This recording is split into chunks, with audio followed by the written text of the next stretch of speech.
అదే RTV app వార్తల్ని క్షణాల్లో చదివే అవకాశం ఉంటుంది. ఒక న్యూస్ పేపర్, ఒక టెలివిజన్ ఛానల్ మీ చేతుల్లో ఎప్పుడూ ఉంటాయి.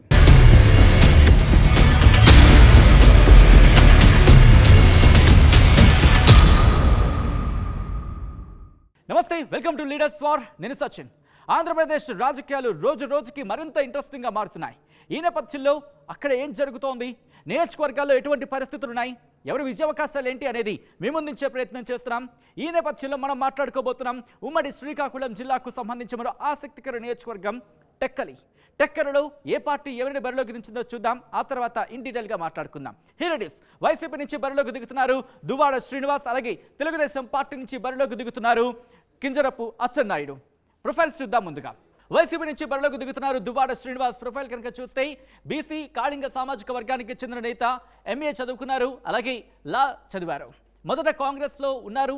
2006లో జెడ్పీ చైర్పర్సన్గా అయ్యారు దువ్వాడ శ్రీనివాస్. ఇంకా ఆయన ప్రొఫైల్ కనుక చూస్తే 2009లో ప్రజారాజ్యం నుంచి పోటీ చేశారు, ఎమ్మెల్యేగా ఓడిపోయారు. కానీ 2014లో వైసీపీ నుంచి పోటీ చేశారు, ఇక్కడ కూడా ఓటమిని చావు చూస్తున్న పరిస్థితి. అయితే ప్రస్తుతం ఎమ్మెల్సీగా ఉన్నారు దువ్వాడ శ్రీనివాస్. ఇది ఈయనకు సంబంధించిన ప్రొఫైల్. ఇక తెలుగుదేశం పార్టీ నుంచి బరిలోకి దిగుతున్నారు కింజరపు అచ్చెన్నాయుడు. ఈయన ప్రొఫైల్ కనుక చూస్తే బీసీ పోలినాటి వెలమ సామాజిక వర్గానికి చెందిన నేత, తొలి నుంచి తెలుగుదేశం పార్టీలోనే ఉన్నారు. అన్న ఎర్రన్నాయుడు మరణంతో 1996లో హరిశ్చంద్రపురం ఎమ్మెల్యేగా పోటీ చేశారు, గెలిచారు. ఇంకా ప్రొఫైల్ చూస్తే కనుక 1999, 2004లోనూ అక్కడి నుంచే పోటీ చేశారు, గెలిచారు. 2009లో టెక్కర నుంచి పోటీ చేశారు, కానీ ఓటమిని చవిచూశారు కింజరపు అచ్చెన్నాయుడు. కానీ 2014, 2019లలో వరుసగా పోటీ చేశారు, గెలిచారు. టీడీపీ హయాంలో మంత్రిగా పనిచేశారు కింజరపు అచ్చెన్నాయుడు. ఇది అభ్యర్థులకు సంబంధించిన ప్రొఫైల్. ఇక ఈ నియోజకవర్గానికి సంబంధించిన ప్రొఫైల్ని క్లుప్తంగా చూస్తే కనుక శ్రీకాకుళం లోక్సభ స్థానంలో భాగం టెక్కలి నియోజకవర్గం. కాళింగ వెలమ ఓట్లు ఇక్కడ కీలకమైన మాట వినిపిస్తూ ఉంటుంది. నందిగం, టెక్కలి, సంతబొమ్మాలి, అలాగే కోటబొమ్మాలి ఈ మండలాలు టెక్కలి నియోజకవర్గం పరిధిలోకి వస్తాయి. ఇక ఈ నియోజకవర్గంలో ఎవరికి ఎన్ని ఓట్లు ఉన్నాయనేది ఒకసారి చూసే ప్రయత్నం చేద్దాం. Here it is. ఉమ్మడి శ్రీకాకుళం జిల్లా టెక్కలి నియోజకవర్గంలో కాళింగ సామాజిక వర్గానికి సంబంధించి 34.5% ఓట్లు ఉన్నట్టుగా తెలుస్తోంది. అలాగే వెలమ సామాజిక వర్గానికి 32.3% ఓట్లు, అలాగే కాపు సామాజిక వర్గానికి 21%, ఎస్సీ సామాజిక వర్గానికి 6.2%, ఎస్టీ సామాజిక వర్గానికి 6% ఓట్ షేర్ ఉన్నట్టుగా తెలుస్తోంది. ఈ నేపథ్యంలో ఇక్కడ ఎవరి వ్యూహాలేంటి, ఎవరి ప్రతి వ్యూహాలేంటి, ఎవరి విజయావకాశాలేంటి, ఎవరికి కలిసి వచ్చే అంశాలేంటి, ఎవరికి ప్రతికూలంగా ఉన్న అంశాలేంటి తెలుసుకుందాం. మా ప్రతినిధి నాయుడు అప్డేట్స్ అందించేందుకు లైవ్లో జాయిన్ అవుతున్నారు. నాయుడు, ఇక్కడ వైసీపీ బరిలోకి దించింది దువ్వాడ శ్రీనివాస్ను, అలాగే తెలుగుదేశం పార్టీ బరిలోకి దించింది కింజరపు అచ్చెన్నాయుడిని. ఎవరి విజయావకాశాలు ఏ విధంగా ఉన్నాయి, ఎవరికి ఎటువంటి అంశాలు కలిసి రావచ్చు, ప్రతికూలంగా ఉన్న అంశాలేంటి, అట్ ద సేమ్ టైం ఇక్కడ ప్రభావం చూపించే అంశాలేంటి నాయుడు? చూస్తే రాష్ట్ర ముఖ్యమంత్రి కేంద్రీకరణ చేసినటువంటి నియోజకవర్గం 175 నియోజకవర్గాలు ఏదైనా ఉందంటే అది ఒక టెక్కలు ఒకటే. వైసీపీ పార్టీకి అందం దాక్షగా మిగిలినటువంటి ఆ నియోజకవర్గం నుండి ఈసారి వైసీపీ పార్టీ అభ్యర్థి గెలవాలని ఆయన దృష్టి సారించారు. అందులో భాగంగానే మొదటి నుంచి కూడా దివంగత నేత ఎర్రన్నాయుడు సోదరుడైనటువంటి కింజరాపు అచ్చెన్నాయుడు, ఆయన రాష్ట్ర టీడీపీ పార్టీ అధ్యక్షులుగా ఉన్నారు. ఆయన అక్కడ ఆ నియోజకవర్గం నుండి వరుసగా గెలుచుకుంటూ వస్తున్నారు. అక్కడ ఉన్నటువంటి సామాజిక వర్గాల సీక్వెన్స్ చూస్తే 60% ఓట్లు కాళింగ సామాజిక వర్గం ఉన్నా కూడా వారిలో ఉన్నటువంటి చీలికను మాత్రం ఒడిసిపట్టి ప్రతిసారి గెలుపు తనదైన శైలిలో గెలుచుకుంటూ వస్తున్నటువంటి అచ్చెన్నాయుడిని ఈసారి ఓడించాలని రాష్ట్ర ముఖ్యమంత్రి మాత్రం ఎమ్మెల్సీగా ఉన్న దువ్వాడ శ్రీనికి అక్కడ వైసీపీ అభ్యర్థిగా బరిలో దించడం జరిగింది. ఆది నుండి కూడా తన ఆజాత శత్రువుగా భావించినటువంటి అచ్చెన్నాయుడిని ఓడించేందుకు ఆయన చేసిన ప్రయత్నంలో ఈరోజు ముఖ్యమంత్రి అండగా నిలిచేందుకే రేపు 24వ తేదీన ఆ టెక్కల్లోనే పెద్ద సిద్ధం సభను కూడా ఏర్పాటు చేస్తున్నారు. 2024 ఎన్నికల్లో మాత్రం 80% టెక్కలను కైవాసం చేసుకున్న ముఖ్యమంత్రి ఆకాంక్షలకు అనుగుణంగా వైసీపీ పార్టీ పావులు కదుపుతున్న ఈ తరుణంలో ప్రస్తుతం దువ్వాడ సీని మాత్రం ఇంటి పోరు ఎంటాడుతుంది అనడంలో ఎటువంటి అతిశక్తి లేదు. 4 రోజుల క్రితం తన సోదరుడు అయినటువంటి దువ్వాడ శ్రీకాంత్ వైసీపీ పార్టీకి రాజీనామా చేసి టీడీపీలో చేరడం, అదేవిధంగా తన భార్య కుటుంబ సమస్యల నేపథ్యంలో ఏడాదిగా ఎడపడుతూ ఉన్నటువంటి వారిద్దరి మధ్య ఉన్నటువంటి తగాదాలు పీక్ స్థాయిలో చేరుకున్నాయి.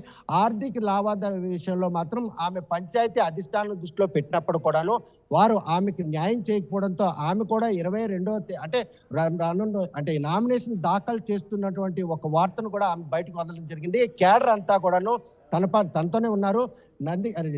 టెక్కలి జడ్పీటీసీగా ఉన్నటువంటి ఆమె మాత్రం గతంలో ఇన్ఛార్జ్గా ఈ నియోజకవర్గం వ్యవహరించారు. అనూహ్య పరిణామాల నేపథ్యంలో అచ్చెన్నాయుడికి దీటైన అభ్యర్థి ఎవరైనా ఉన్నారంటే అది దువ్వాడ సీన్ అయితే కరెక్ట్ అని ముఖ్యమంత్రి రంగంలో దిగి ఆయన అభ్యర్థిత్వం ప్రకటించారు. ఇన్ఛార్జ్గా ఉన్న తన కాదని తన భర్తకు టికెట్ ఇవ్వడం విషయంలో మాత్రం ఆమె తీవ్ర మదనపాటు గురైంది. దాంతో పాటు కుటుంబ తగాదాలు కూడాను వారిద్దరి మధ్య ఎడబాటుకు కారణమైందని చెప్పారు. ఈ అంశాలు మాత్రం పొందుపుచ్చుకొని ఈరోజు అచ్చెన్నాయుడు మాత్రం ఎట్టి పరిస్థితుల్లో కూడా ఏదైతే దువ్వాడ సీన్కి వ్యతిరేకంగా ఉన్నటువంటి అంశాలు ఉన్నాయి వాటన్నిటిలో కూడాను తనదైన శైలిలో ఆయన వ్యూహాత్మకంగా వ్యవహరిస్తూ ఈసారి ఎట్టి పరిస్థితుల్లో మళ్ళీ టెక్కల్ నియోజకవర్గంలో పాగా వేసేందుకు ఆయన మాత్రం సన్నాహాలు చేస్తున్నారు.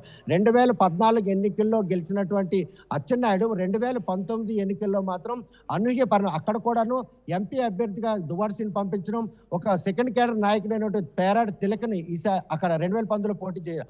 ఆ అంశాలు ఆయనకు దోహదపడ్డాయి. ఈసారి మాత్రం దువ్వాడ సీన్ ఏదైతే ఇంటి పోరు వెంటాడుతుందో ఆ ప్రతి అంశాన్ని కూడాను పరిణామాలు తీసుకొని అచ్చెన్నాయుడు మాత్రం వ్యూహంగా వ్యవహరిస్తూ ఏవైతే కాలింగ్ వర్గంలో ఉన్నటువంటి ఆ చీలికలు ఉన్నాయో ఆ చీలికను మాత్రం ఆయన ఓటు బ్యాంక్ రూపంలో తన ఖాతాలో వేసుకోవడానికి ప్రయత్నం చేస్తున్నారు.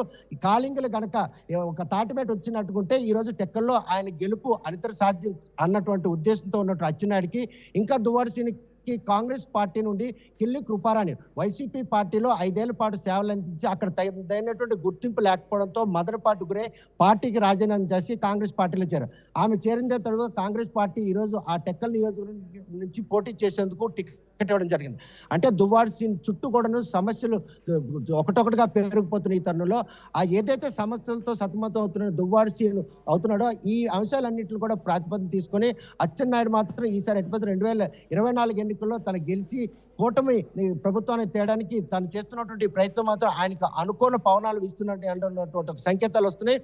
మరి జిల్లా ఏదైతే ముఖ్యమంత్రి జగన్మోహన్ రెడ్డి అందదాక్షిగా మిగిలిన టెక్కలను కైవసం చేసుకోవాలని ప్రయత్నం చేస్తున్నారో మరి వారికి అది అందుతుందా లేదా అనే విషయం వేచి చూడాలి. Sachin right Naidu, thanks for the update. So టెక్కర్లో ఏం జరగబోతోంది, టెక్కర్లో జరుగుతున్న ఈ టక్కర్ని ఎవరు అధిగమిస్తారు, ఎవరు గెలుస్తారు అనే అంశానికి సంబంధించి మాత్రం అక్కడ చర్చ జోరందుకుంది. ముఖ్యంగా తెలుగుదేశం పార్టీకి సంబంధించి తెలుగుదేశం పార్టీ నుంచి కింజరపు అచ్చెన్నాయుడు బరిలో ఉన్నారు. At the same time YCP నుంచి బరిలో ఉన్నారు దువ్వాడ శ్రీనివాస్. ఈ నేపథ్యంలో అక్కడ ఏం జరగబోతుందనే ఒక ఉత్కంఠకర చర్చ మాత్రం జరుగుతోంది.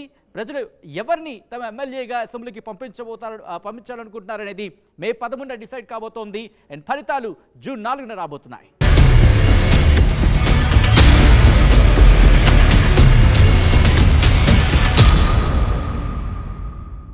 మరిన్ని వీడియోస్ కోసం ఛానల్ ని సబ్స్క్రైబ్ చేయండి. లేటెస్ట్ అప్డేట్స్ కోసం వాట్సాప్ ఛానల్ ని ఫాలో చేయండి.